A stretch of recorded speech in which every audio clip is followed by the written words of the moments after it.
Welcome to another episode of Sports and Discourse with your host, Derek Stevenson. And on today's episode, once again, we got to talk about the transfer portal. It's transfer portal season. That's what we dubbing it, man, because every year from now on, this is just how it's going to be. As soon as the tournament's over, we going to have to start paying attention to who's leaving, who's transferring, who wants more money. And a guy to look out for is Harrison Ingram out of Stanford. Now, everybody's probably already aware of this, but pretty much seems like he's a lock to go to North Carolina. But just in case, I'm gonna take a look at him anyways.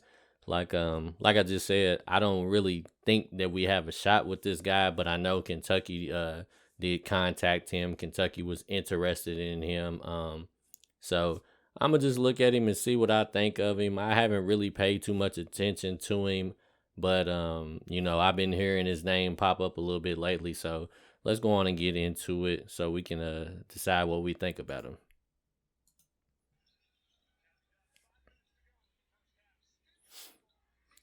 The first thing I noticed right off the bat is he seems to be like a pretty solidly built kid.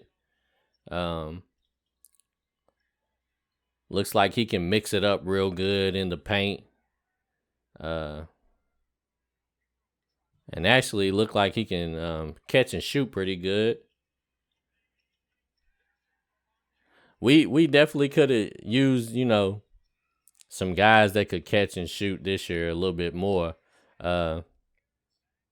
We had some guys that seemed capable, but they just wasn't consistent this year. So if we could find a guy that could just consistently catch and knock down a decent percent of his open jumpers, that'd be really great for next year's squad. No, it ain't going to help. This year is already over. We needed it badly this year, but, it's good to see that they at least looking at some guys that seem like they can catch and then fill it up. But I like Ingram, though. He looks physical. Like, he looks like he can take contact pretty good and still score.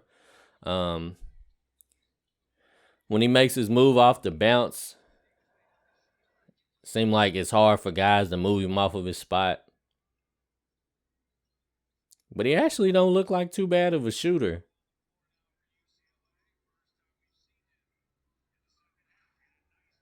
He don't really look like an explosive athlete, but he looks athletic enough. He's got some decent moves off the dribble. He seemed like he will help a lot of teams, man. He brings a lot of versatility is what I'm seeing. There he goes with the little floater. Looks like he's got a pretty decently well-rounded game. He can take people off the dribble.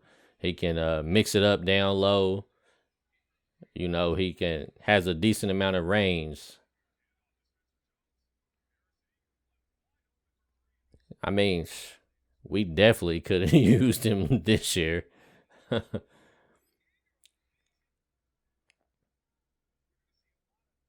That's one of the things that always seems to hurt Kentucky is it seems like with all the talented guys that come to Kentucky, a lot of the times just some of their like fundamental skills just aren't developed yet.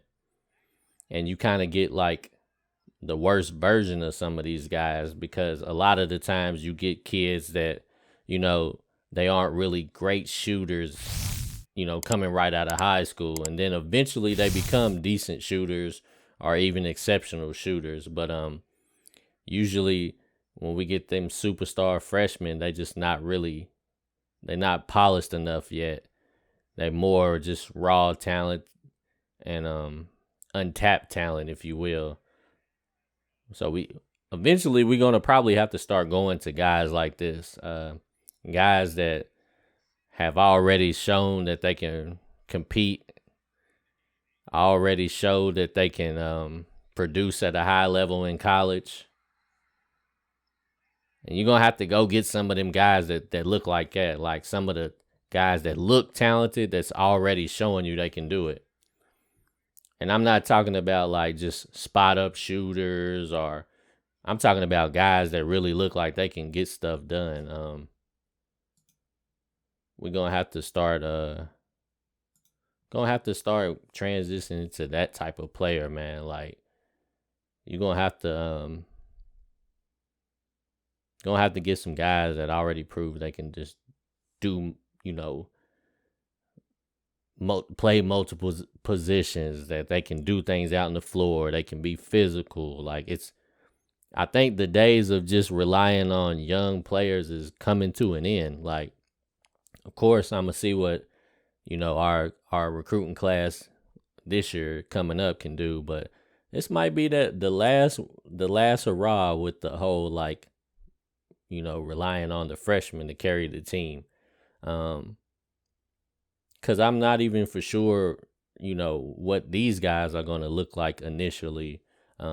They all look like some young, talented ball players. They all look like at some point they're going to be pretty solid guys, but you just don't know how quickly they're going to progress into next season and how much they'll be able to help Kentucky. Hopefully these guys will pick things up fast and bring back that old feeling of like some of them older freshman classes that we had that could just compete right off the bat. I'm not sure, but I do think this is going to be the wave of the future as far as just college basketball in general. I think a lot of teams are going to have to start doing that same approach where they're going to just have to look for veterans in college and try to build some kind of a cohesive unit with a bunch of guys coming from different schools. Like that's one of the things that I do think Calipari has an edge on some of the other coaches is he's been practicing dealing with this for some years now. Pretty much ever since he had Derrick Rose at Memphis, he's been rebuilding his team every year.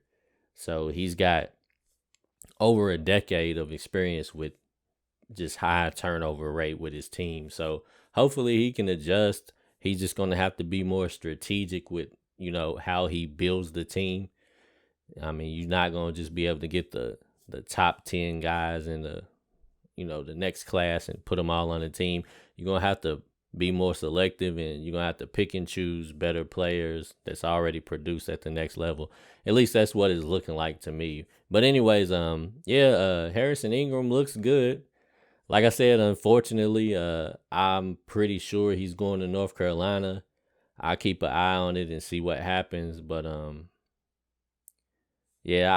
feel like this year it may be difficult to snag one of them guys because he's probably looking at Kentucky's roster and seeing that they got a whole bunch of freshmen that's probably going to start.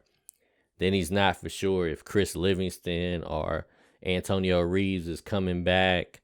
So the roster is just kind of really uncertain at this point. So I can see some of the guys like this, especially the guys that play on the perimeter, kind of just being a little skeptical about coming to Kentucky this year. If this was next year, I would say we probably have a way higher chance and a better likelihood of, snagging some guys like this. But I doubt we probably going to get any of these guys this year. But yeah, man, y'all let me know what y'all think about Harrison Ingram and, do y'all think we got any chance to get him, or are y'all kind of in the same boat where you feel like it's pretty much a lock for North Carolina? Y'all let me know, and we'll get back at it next time. Sports and Discourse with Derek Stevenson.